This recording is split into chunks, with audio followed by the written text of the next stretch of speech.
우리에게 주신 말씀에 근거하여 하나님 나라의 현재성이 주는 은혜라는 제목을 가지고 우리가 함께 공부하는 시간을 갖도록 하겠습니다.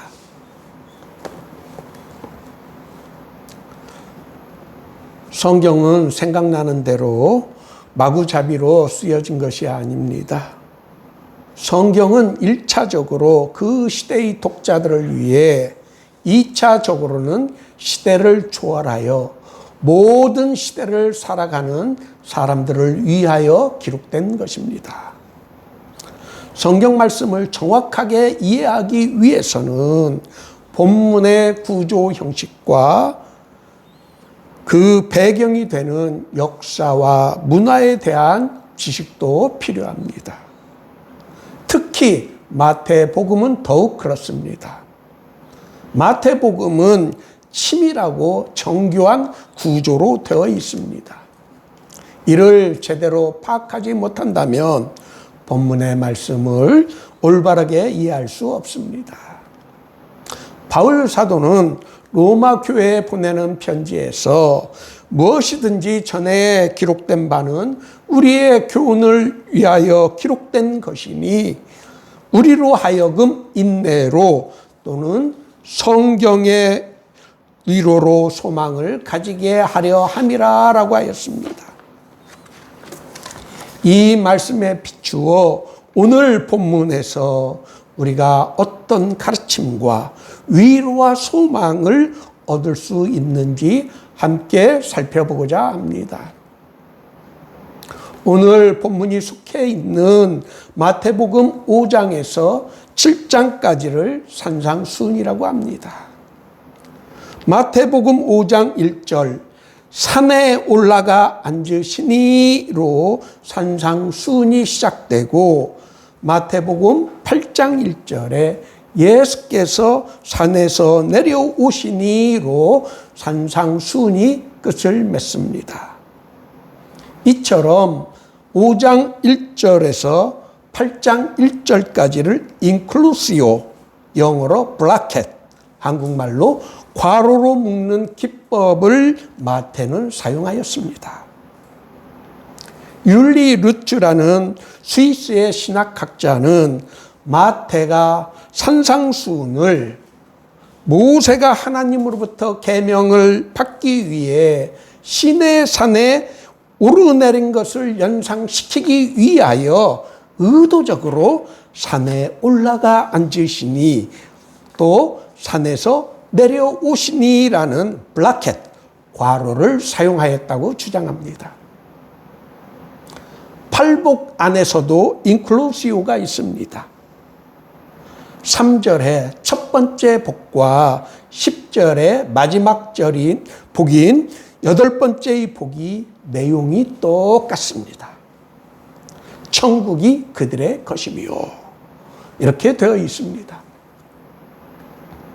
오늘 우리가 팔복 다 읽었지만 팔복 중에서도 첫 번째 복과 마지막 8번째 복인 천국이 그들의 것이며를 중심으로 우리가 함께 공부하도록 하겠습니다. 마태복음 연구에 있어서 세계적인 권위자인 영국 옥스퍼드 대학교의 위클리프 홀의 교장을 지닌 리차드 토마스 프랑스 교수는 천국이 그들의 것이며 이 말을 천국은 이런 사람들로 구성되었다라고 번역하는 것이 문맥에 더 어울린다고 하였습니다. 8절에 팔복의 앞부분에 해당되는 시제는 모두 현재형입니다. 그러나 그 복의 내용을 가리키는 뒷부분의 시제는 다릅니다. 첫 번째와 마지막 8번째의 복의 시제는 현재형입니다. 그러나 나머지 6개의 복의 시제는 미래로 되어 있습니다. 왜 마태는 복의 내용에 있어서 그 시제를 다르게 표현하였을까요? 이것은 중요한 신학적 의미를 가집니다. 하나님의 나라, 마태복음에서는 천국으로 표현하고 있습니다. 하나님의 나라가 예수 그리스도의 사역으로 이미 시작되었기 때문에 미래 시제가 아닌 현재형으로 된 것입니다. 하나님의 나라는 예수님의 활동과 말씀 선포 속에서 이미 그 효력이 나타나고 있기 때문에 현재형 시제를 사용한 것입니다. 세례 요한은 옥에 갇혀 있으면서 예수님의 활동에 관한 소문을 들었습니다. 그러나 자신의 기대, 정치적으로 또는 군사적으로 로마 제국에 맞서서 이스라엘을 회복하는 거창한 일과는 거리가 멀어도 아주 먼 예수님께서는 고작 세리들과 죄인들과 어울려 생활하는 생활을 하였습니다. 그래서 조바심이 난 세례 요한은 제자들을 보내 오실 그이가 당신입니까? 아니면 우리가 다른 일을 기다려야 합니까? 라고 물었습니다. 그때 우리 예수님께서 대답하신 말씀, 앞으로 일어날 일이 아닌 맹인이 보며 못 걷는 사람이 걸으며 나병 환자가 깨끗함을 받으며 못 듣는 자가 들으며 죽은 자가 살아나며 가난한 자에게 복음이 전파되는 현재 지금 일어나고 있는 일들을 요한에게 알리라고 한 것입니다. 하나님의 나라는 고작 로마 제국의 군대를 물리치는 표피적인 일이 아닌 인간의 실존의 근본적인 문제, 아담의 원죄의 저주에서 해방되는 것임을 우리 예수님은 자신의 사역을 통해서 가르쳐 주신 것입니다. 그렇기 때문에 하나님의 나라가 우리의 것이 된다는 것처럼 우리에게 더 큰 축복은 있을 수 없습니다. 인간의 한계, 인간의 숙명, 근본적인 문제 해결이 우리 가운데 시작되는 것을 경험하는 것이 하나님의 나라에 들어가는 것입니다.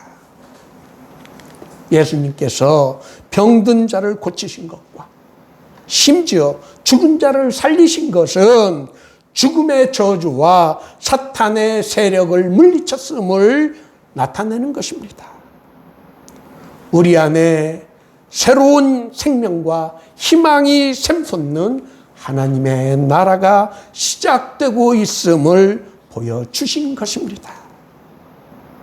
그래서 하나님의 나라는 미래에 오는 것이 아닌 우리가 이 세상에 살아가는 현재에 이미 시작되었음을 보여주는 것입니다. 마태복음 12장 28절에 그러나 내가 하나님의 성령을 힘입어 귀신을 쫓아내는 것이면 하나님의 나라가 이미 너희에게 임하였느니라 라고 말씀한 것입니다. 산상수훈에서 예수님께서 가르쳐 주신 것은 우리를 향하신 하나님의 뜻입니다. 산상수훈의 가장 중심 부분에 마태는 주기도문을 배치하였습니다. 하나님의 나라는 하나님에 의해서 유지됩니다. 우리에게는 기도할 수 있는 권한이 허락되어 있습니다. 예수님께서 가르쳐 주신 기도에서 나라의 임하옵시며 그 의미를 우리는 확실히 깨달아야 합니다. 우리가 청원해야 하는 것은 하나님의 나라가 임하는 것입니다. 하나님의 나라는 우리 인간의 실존에 있어서 무엇보다도 가장 중요한 것이기 때문입니다. 심령이 가난한 자는 물질적으로 결핍이 있는 사람이 아닙니다. 심령이 가난하다는 것은 그저 겸손한 마음을 가진 사람이 아닙니다. 하나님과의 관계에서 하나님 없이는 살 수 없다는 의존적인 관계를 나타내 주는 말입니다. 더 이상 세상을 자기 욕망과 자기 주장대로 살지 않겠다는 결단의 표현입니다. 하나님의 자녀로 살겠다는 결심이 심령이 가난한 자입니다. 천국은 그런 사람들로 구성되었다는 것입니다. 하나님에 대한 충성심이 핍박과 물질적인 손해를 가져온다 하더라도 하나님을 겸손하게 신뢰하는 자들이 심령이 가난한 사람들입니다. 이 표현에는 물질적인 빈곤이 아니라 경건과 고난 감수가 강조되고 있습니다. 하나님에 대한 의존이 강조되어 있습니다. 자신이 할 수 있다고 자만하는 것이 아니라 하나님의 능력을 힘입지 않고는 할 수 없다며 하나님만을 의지하는 사람입니다. 세상과는 차별되고 오로지 하나님만을 신뢰하는, 하나님 앞에서 텅 비어있는 상태를 나타냅니다. 이 표현은 하나님 나라의 백성, 하나님 나라의 구성원으로서 그리스도인들이 이 땅에서 어떤 삶의 모습을 보여줘야 할지를 우리들에게 결단을 촉구하고 있습니다. 의를 위하여 핍박을 받는 자는 복이 있나니 천국이 그들의 것임이라. 의를 위하여 박해를 받는 자는 그리스도인의 전형적인 삶의 모습이 되어야 합니다. 그리스도인이라고 하면서도 이 세상에서 일어나고 있는 불의와 부정과 관련을 맺고 있어서는 안 됩니다. 우리가 이 세상에서 벌어지고 있는 불의에 대하여 분노하는 것은 하나님 나라의 시민으로서 당연한 일입니다. 불의에 분노하지 않고 불의에 침묵하는 태도는 비난받아야 합니다. 불의에 침묵하는 것은 암묵적인 동조이기 때문입니다. 그렇게도 정의를 부르짖던 사람들이 정작 권력의 주체가 되어서는 자기 안에서, 자기 주변에서 벌어지고 있는 불의에 대하여 침묵으로 일관하는 것처럼 역겨운 일은 없습니다. 이 정권의 위선과 부도덕성을 분명하게 보여줍니다. 그들이 부르짖었던 정의는 권력을 잡기 위한 방편에 불과했던 것입니다. 불의에 침묵하는 것은 그리스도인의 태도가 아닙니다. 예수님의 팔복 중 네 번째, 의에 줄이고 목마른 자가 진정한 그리스도인의 삶의 모습이 되어야 합니다. 의를 위하여 핍박을 받는 자가 그리스도인입니다.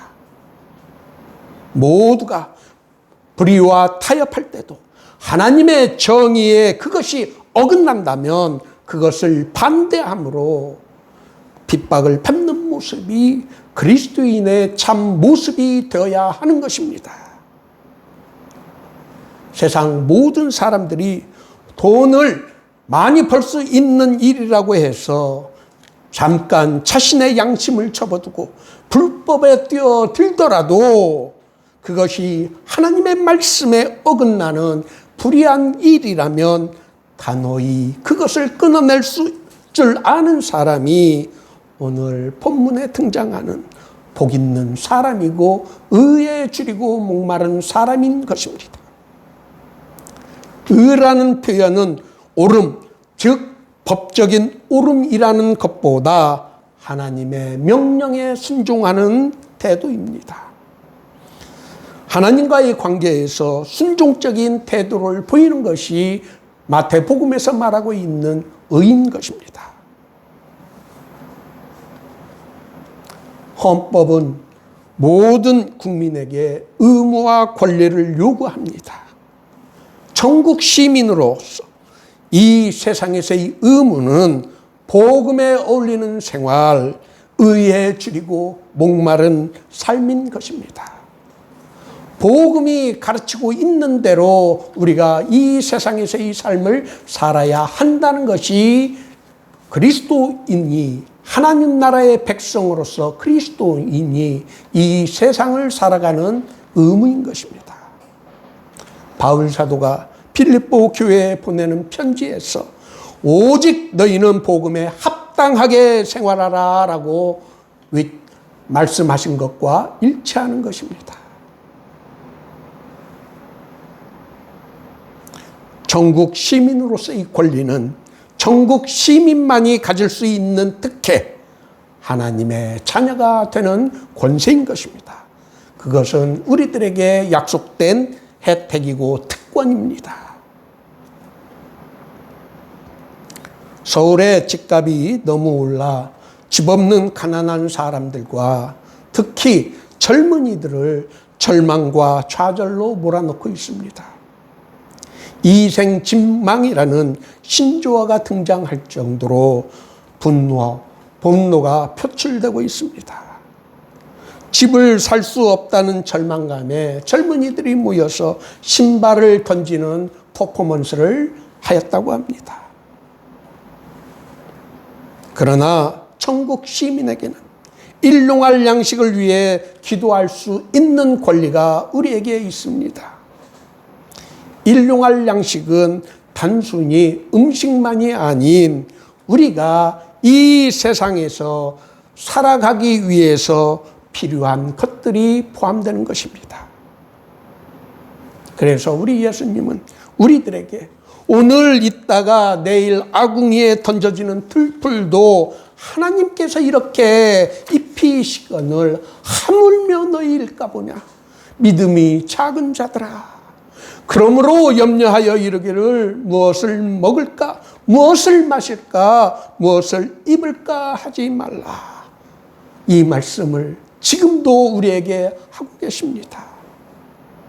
팔복, 영어로 beatitude에 담겨 있는 가르침은 천국 시민으로서 세상 사람들과는 구별되는 삶을 살아갈 것을 우리들에게 촉구하는 것입니다. 그런 자격을 갖춘 사람들에게 주어지는 가장 좋은 복, beatitude를 약속하신 것입니다. 예수를 믿는 유익과 우리가 가질 수 있는 가장 강력한 무기가 바로 이것입니다. 하나님 나라의 시민을 감히 누가 해를 끼칠 수 있겠습니까? 세상에 그 어느 나라보다 강한 하나님 나라의 백성, 시민을 누가 감히 넘볼 수 있겠습니까? 각 나라의 헌법은 국가의 역할이 국민의 생명과 재산을 보호하는 것을 명시하고 있습니다. 하나님 나라 역시 우리의 생명과 우리의 재산을 지켜줍니다. 이 우주에서 그 누구도 덤비지 못하는 가장 강력한 하나님 나라의 시민이 되는 것은 우리가 누릴 수 있는 가장 큰 축복인 것입니다. 우리가 누릴 수 있는 복 중에서 그 어느 것과는 비교할 수 있는 가장 큰 축복은 하나님 나라의 백성이 되는 것입니다. 하나님의 나라는 우리의 것입니다. 우리는 어깨를 당당히 펴고 용감해질 수 있습니다. 모든 일에서 남보다 더 적극적이고 용감하게 자신의 맡은 일을 지혜롭게 처리할 수 있습니다. 그 하나님의 나라가 앞으로 미래에 주어지는 것이 아닌 바로 우리가 살아가고 있는 현재에 우리에게 주어졌다는 것을 얼마나 큰 축복인지를 여러분 잊지 마시기를 바랍니다. 비록 지금 당장은 우리가 가진 것이 없더라도 걱정과 근심을 하지 않습니다. 우리에게는 여호와의 구원이 있음을 믿고 감사하는 생활을 하는 것입니다. 하박국 선지자의 말씀처럼 비록 무화과 나무가 무성하지 못하고 포도나무에 열매가 없으며 감람나무에 소출이 없으며 밭에 먹을 것이 없으며 우리의 양이 없으며 의양간에 소가 없을지라도 나는 여호와로 말미암아 즐거워하며 나의 구원의 하나님으로 말미암아 기뻐하리로다. 우리는 하나님 나라의 모든 특권을 이미 부여받은 사람들입니다. 오늘 모두의 교회 예배에 참석하신 여러분 모두가 예수님께서 가르쳐 주신 팔복의 혜택을 누릴 수 있기를 예수님의 이름으로 축원합니다.